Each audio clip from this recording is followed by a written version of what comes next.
All right, just moments ago, the Federal Reserve releasing the April FOMC minutes, highly anticipated. In fact, the most highly anticipated I can remember, in part that 8-4 vote. Do you remember that, right? To maintain interest rates at current levels, but also because it could give us some insight into this uphill battle for new Fed Chair Kevin Warsh.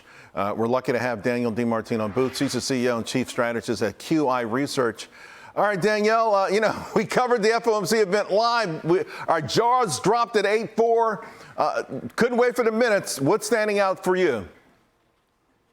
Actually, what's standing out for me is it seems like Kevin Warsh has an even higher uphill battle than we thought he did before, because a majority are now in favor of raising interest rates. They're looking at oil-driven inflation as being stickier, if you will, than that created by tariffs. And the only other thing that really struck me was that there was a mention of private credit and the potential that could create a separate, let's just say, cow patty for Kevin Warsh to step in. Here I am in Dallas. Wow. Wow. It's amazing. I've had in the last year and a half so many Wall Streeters saying there's no big deals, no big deal. I can't wait to get after the show to read it myself. Of course, you say right now, few would envy Kevin Warsh. He wants to do some things, some revolutionary things there, and he's got some things in his way, not just the economy, but also, for lack of a better term, politicalization of the Fed, I think. There has been, and I think that's what we saw come out in these minutes.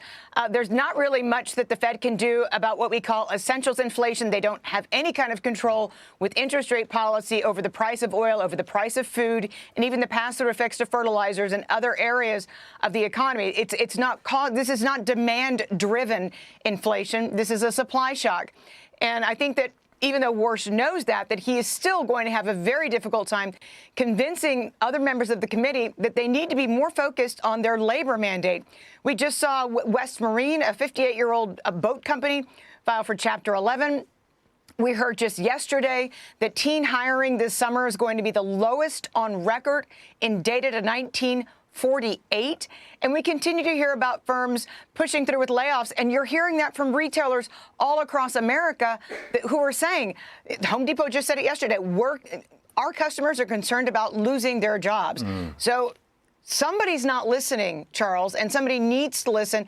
My question is, even if Kevin Warsh has his listening ears on, is he going to be stonewalled by a committee who perceives him as being a political patsy, even if he's right? Right, but by the same token, I see some of these folks there, and I feel like either they're too wedded to politics or too wedded to a certain way of thinking, a certain old school way of thinking that may not apply. I'll give you an example. Okay, so right now, the street is modeling for rate hikes this year, but what would those rate hikes do for someone whose biggest expense is their medical insurance, their biggest expense is the auto repairs? How does a rate hike help Main Street in this environment? It wouldn't, Charles. And you know that one small business after another continues to choke on high borrowing costs. The only thing that raising rates would do is put more small businesses out of business. We're talking about America's largest employer. And the last thing that we possibly could need for the housing market right now, or the auto market, you name it, given how high credit card delinquencies are, given how quickly the tax refunds faded into higher prices at the gas pump, the last thing Americans need right now is a rate hike. Hey, of course, before I let you go, investors kind of were rooting for Warsh, right? Going to come in, maybe be accommodative if he can. But you point out that history shows that there's a decline, an average decline of 11% that greets the new chair one way or the other. It looks like it's going to be hard to avoid that this time, right? It looks to be that is the case. Again, nobody talks. You do. A lot of people do. But there's not enough discussion about the trouble brewing underneath the surface in private credit. And we continue to see bankruptcies flow through in places, not just software. Charles, the #1 area for private credit insolvencies today is healthcare companies. So this is not going away anytime soon. And we must worry that there's going to be a parallel with what happened with Jay Powell in the beginning of his term, and whether or not Kevin Warsh is also going to be hit with a liquidity crisis coming out of the credit markets. Danielle DiMartino Booth, you're the best. Thank you so much. Appreciate it. Thank you, Charles.